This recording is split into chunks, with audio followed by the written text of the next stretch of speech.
अस्सलामुअलैकुम दोस्तों। छा अव्हांखे ख़बर आहे त MS वर्ड में सिर्फ़ एक नंढड़ो पैराग्राफ ग्रुप अव्हांजी सादी लिखणी के बिल्कुल प्रोफेशनल डॉक्यूमेंट में तब्दील करे सके थो। घणा माण्हू MS वर्ड इस्तेमाल त कनि था, पर उन्हनि खे ख़बर ई नाहे त पैराग्राफ ग्रुप जा टूल्स इस्तेमाल करे लिखणी खे कीअं साफ़, खूबसूरत ऐं प्रोफेशनल बणाइजे। अॼु जी हिन वीडियो में असीं सिखंदासीं पैराग्राफ ग्रुप छा आहे, उन जा सब अहम टूल्स ऐं सब खां अहम अमली प्रैक्टिस, त जीअं अव्हां बि आसानी सां प्रोफेशनल डॉक्यूमेंट्स ठाहे सघो। तंहिं करे दोस्तों वीडियो आख़िर ताईं ज़रूर ॾिसजो।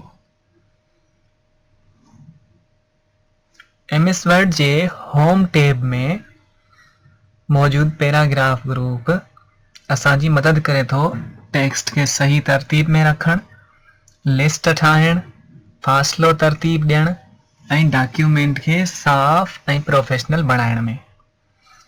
पैराग्राफ ग्रुप आम तौर ते हिननि टूल्स ते मुश्तमिल हूंदो आहे: बुलेट्स लिस्ट ठाहिण लाइ, नंबरिंग नंबरवार लिस्ट ठाहिण लाइ, मल्टी लेवल लिस्ट मुख्तलिफ लेवल वारी लिस्ट,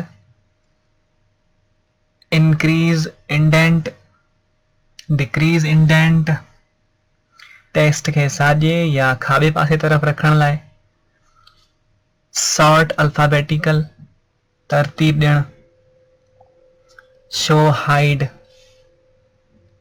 ॾिसण लाइ, alignment left centre right justify, line spacing, shadow, background colour, borders, text जे चौधारी बॉक्स। पहिरियां ही टेक्स्ट लिखो। मूं वटि कॉपी थियल हुयो, मां कॉपी करे छॾियो आहे, तव्हां ही लिखो। हाणे सब टेक्स्ट सिलेक्ट करियो, कंट्रोल A सिलेक्ट ऑल।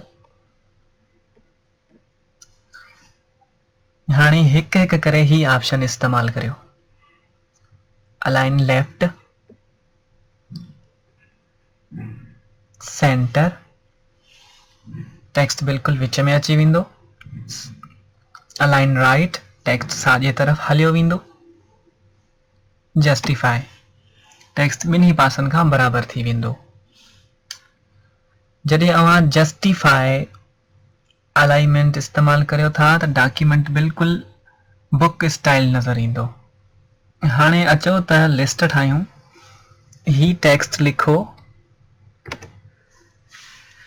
सभिनी खे सिलेक्ट कयो,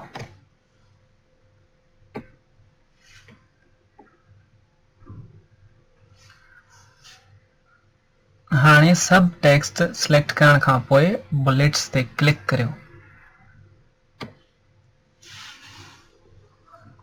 हाणे टेक्स्ट खूबसूरत लिस्ट में तब्दील थी वियो आहे। दोस्तों हाणे नंबरिंग जी प्रैक्टिस करे ॾिसूं था।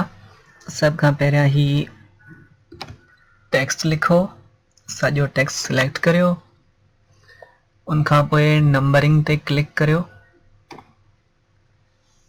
दोस्तों हाणे ॾिसो त हर लाइन जे अॻियां उनजो नंबर अची वियो आहे, नंबर वार लिस्ट ठही वई आहे। नंबर पहिरीं लिस्ट, ॿीं, टीं, चौथीं, ही नंबर वार लिस्ट ठही चुकी आहे। दोस्तों हाणे मल्टी लेवल लिस्ट के समझूं था।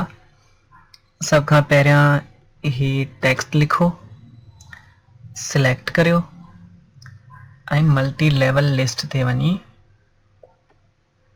हिन ते को भी स्टाइल जेको भी तव्हां लॻाइण चाहियो लॻायो।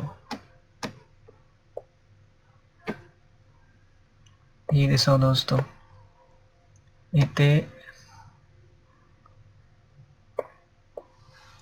मल्टी लेवल लिस्ट लॻाइण खां पोइ जो टेक्स्ट जो स्टाइल ही चेंज थी चुको है। Article number 1, article number 2, article number 3।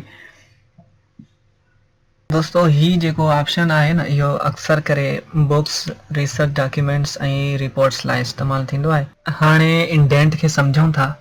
ही पैराग्राफ लिखो, सिलेक्ट करियो ऐं इंक्रीज इंडेंट ते क्लिक करियो त हीअ दोस्तो ॾिसो पैराग्राफ अॻिते वधंदो वेंदो, पंहिंजी असल लाइन खां अॻिते मूव थींदो वेंदो। ईअं ई डिक्रीज़ इंडेंट ते क्लिक कंदव त हीअ पोइते हटंदो वेंदो। इंक्रीज़ कंदव त साॼे तरफ़ हलंदो वेंदो, डिक्रीज़ कंदव त खाॿे तरफ़ पोइते मोटंदो वेंदो। हीअ टूल ख़ासि करे कोट्स ऐं स्पेशल पैराग्राफ्स लाइ इस्तेमालु थींदो आहे। दोस्तों हाणे साठ जो मिसाल सम्झूं था।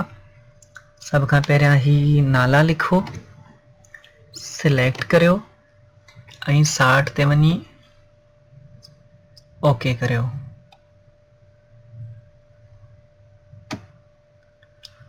ॾिठो दोस्तों ही जेको अल्फ़ाबेटिकल लिस्ट में चेंज थी चुका आहिनि।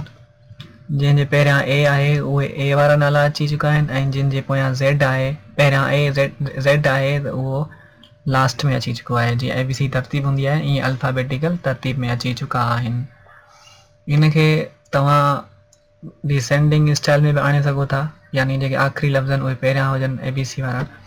हिते डिसेंडिंग ओके करे कंदव त ज़ेड वारा अखर पहिरियां अची वेंदा। जीअं ज़ेड जो ही नालो ज़ाहिद ज़ेड सां शुरू थिए थो त ज़ेड वारा पहिरियां ऐं पोइ ए वारा बाद में था अचनि। हाणे दोस्तों शो ऐं हाइड वारे बटन खे क्लिक करियो। हिते तव्हांखे कुझु ऑप्शन नज़र ईंदा, पैराग्राफ मार्क्स, स्पेसिस ऐं लाइन ब्रेक्स।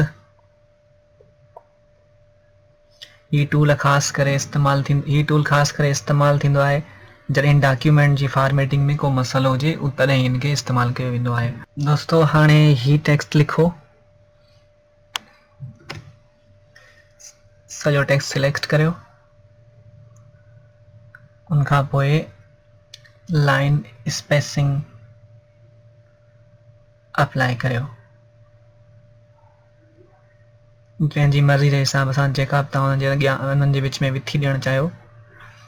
जीअं हे 1.15 थोरी विथी अची वई, जे अञा वधीक विथी ॾियणु चाहियो 1.5। लाइन जे विच में स्पेस वधंदी वेंदी 2.0, 2.5, 3.0 ईअं ई स्पेस हुनजी वधाए सघो था। हाणे ही टेक्स्ट लिखो, सिलेक्ट करियो, शेडिंग अप्लाई करियो।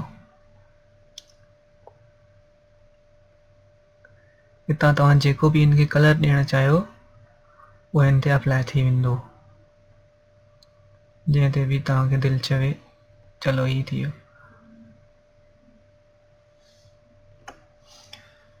ॾिसो दोस्तों पैराग्राफ कीअं न ख़ूबसूरत थी चुको आहे, इन जे मथां शेडिंग अप्लाई थी चुकी आहे।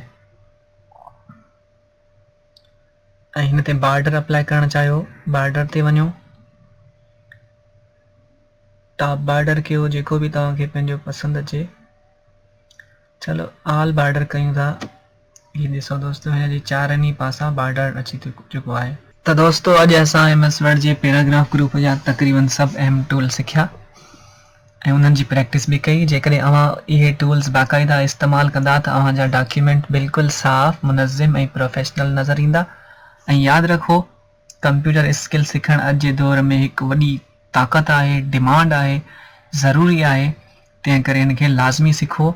जेकॾहिं अव्हां एक्सेल, MS वर्ड ऐं ॿियूं स्किल्स सिखणु चाहियो था त हिन चैनल खे ज़रूरु सब्सक्राइब करियो, छाकाणि त हिते अव्हांखे मिलंदी प्रैक्टिकल कंप्यूटर लर्निंग बिल्कुलु आसान सिंधी ॿोली में। ऐं ईंदड़ वीडियो में असीं सिखंदासीं होम टैब जो स्टाइल्स ग्रुप। तंहिं करे वीडियो खे लाइक करियो ऐं सिख्या जो ही सफ़र जारी रखो। अल्लाह हाफ़िज़।